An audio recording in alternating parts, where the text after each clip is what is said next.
गर्भ आदान प्रदान जो संस्कार की जो बात कही गई है, उसमें ऋतुकाल की बहुत बड़ी महिमा है।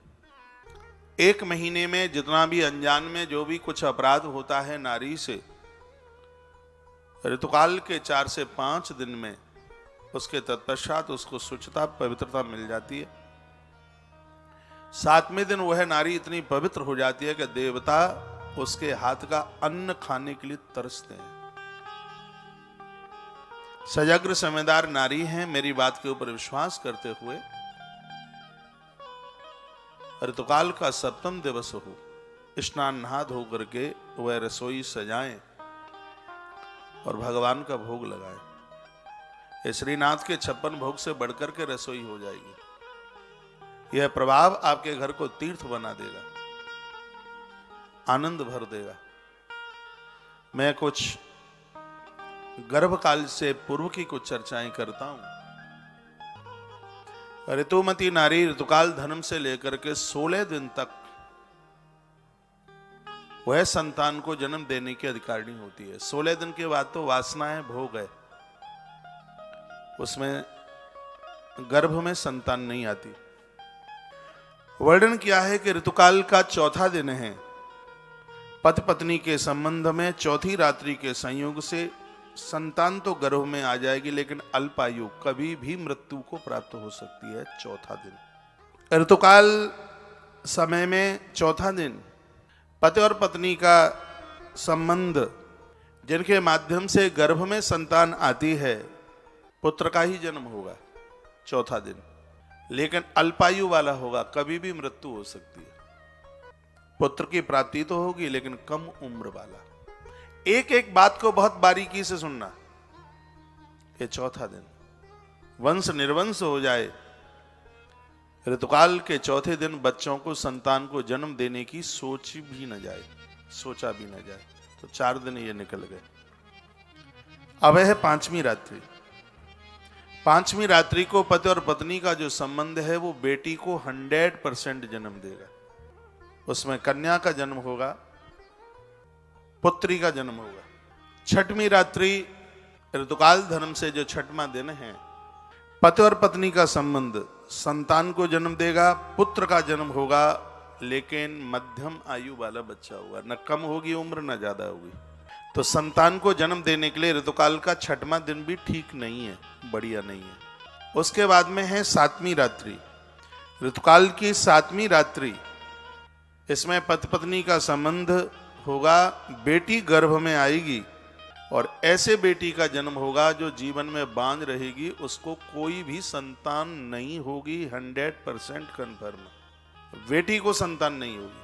पति और पत्नी का संबंध 7वां दिन ऋतुकाल का 7वीं रात्रि, दोनों के माध्यम से नारी के गर्भ में आने वाली संतान 100% बेटी होगी, और ऐसी बेटी होगी कि जो अपने गर्भ से किसी भी संतान को जन्म नहीं दे पाएगी। तो ऋतुकाल के प्रथम दिन से लेकर के 7वें दिन तक पति और पत्नी का संबंध बिल्कुल भी ही नहीं होना चाहिए। अब रही 8वीं रात्रि। 8वीं रात्रि को पति पत्नी का संबंध गर्भ में पुत्र की स्थापना करता है, गर्भ में पुत्र चल करके आता है, और ऐसा पुत्र जो जीवन में कभी गरीबी को नहीं झेलता, वो संपदा वाला होता है। ऐसे पुत्र का जन्म 8वीं रात्रि। 9वीं रात्रि। 9वीं रात्रि का पति पत्नी का जो संबंध है, ऋतुकाल का 9वां दिन, 9वीं रात्रि, इनके माध्यम से गर्भ में कन्या चल करके आती है। कुछ बड़ी अद्भुत बातें हैं जहां त्रुटियां और गलतियां होती हैं, और उसकी वजह से बहुत कुछ भोगना पड़ता है, बहुत तकलीफ होती है। एक बेटी जन्म लेती है और उसको संतान न हो, तो लोग कहते हैं उसका दुर्भाग्य है। चलो ठीक है, उसके पुण्य कम हो सकते हैं, लेकिन इसमें माता पिता की भी एक बहुत बड़ी गलती है।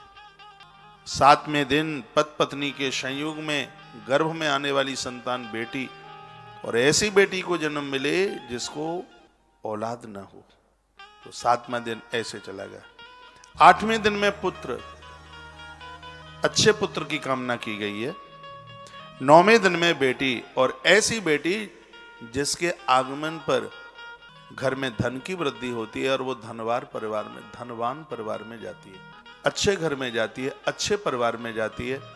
पति पत्नी का 9वें दिन का संबंध एक ऐसी बेटी को जन्म देता है जिसको संभ्रांत परिवार मिलता है, और उसके आगमन पर, उसके जन्म पर माता पिता के घर में संपत्ति की वृद्धि होती है, घर में पैसा बढ़ता है। ये 9वें दिन के पति पत्नी के संबंध में जन्म होने वाली ये कन्या के उसके भविष्य की बात, उसके परिणाम की बातें कहिए। पहले तो मैं निवेदन करना चाहूंगा कि बात समझ में आ रही है? एक बार जयकारा लगाइए, बोले बांके बिहारी लाल की जय। 9वीं रात्रि धनवान पुत्री को जन्म देने वाली ये रात्रि है।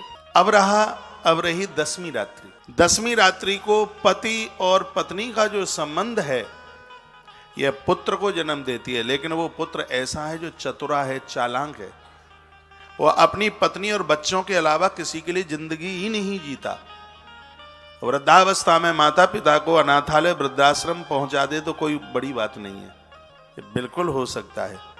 ये 10वीं रात्रि का जो संपर्क है पति पत्नी का, वो एक चतुर और एक चालाक बच्चे को जन्म देती है ये रात्रि।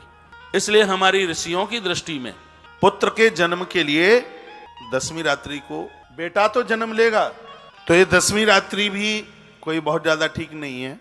अब आइए 11वीं रात्रि।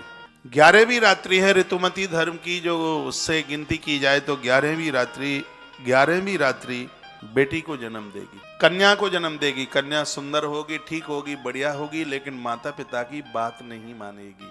ये 11वां दिन। 12वां दिन सर्वोत्तम माता पिता का आज्ञाकारी। ऋतुकाल के प्रथम दिन से लेकर जो 12वीं रात्रि है, द्वादशी रात्रि है, इसको उत्तम पुत्र के लिए माना गया।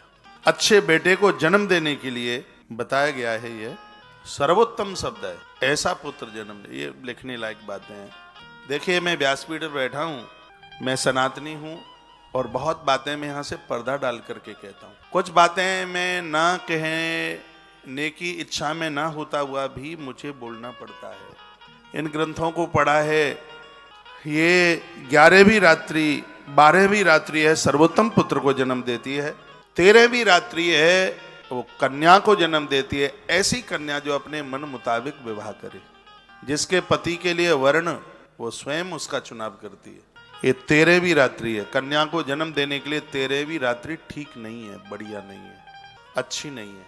13वीं रात्रि पति पत्नी का संबंध 100% कन्या को जन्म देगा। वो कन्या मन मुताबिक विवाह करेगी, अपनी स्वेच्छा से चलेगी, एक भी बात नहीं मानेगी, ना पति की ना पियर की। ये 13वीं रात्रि। अब है 14वीं रात्रि। 14वीं रात्रि में पति पत्नी का संबंध पुत्र को जन्म देने वाला है 100%, और इसकी प्रभावता यह है कि सर्वगुण संपन्न वह बालक होगा, ईश्वरीय सत्ता में प्रकट होगा।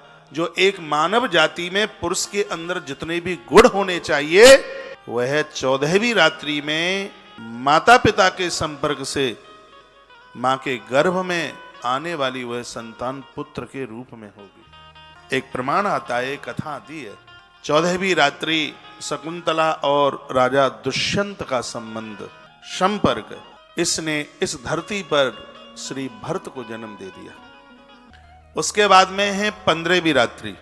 इसमें वर्णन है कि 15वीं रात्रि को माता पिता के संबंध के द्वारा गर्भ में 100% कन्या ही आएगी, बेटी आएगी, और वह बेटी भाग्यशाली होगी और लिखाएं अखंड सौभाग्यवती, जिसके पति की उम्र बहुत लंबी होगी। ऐसी कन्या का जन्म होगा जिस घर में वह जाएगी उस घर को स्वर्ग बना देगी, वैकुंठ बना देगी।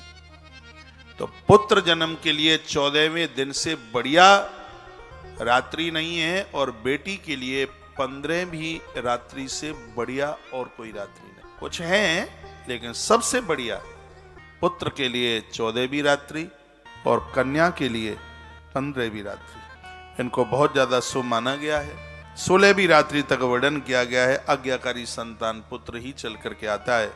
इन बातों का जो वर्णन किया गया है वो बातें बड़ी अद्भुत हैं, ये समझने के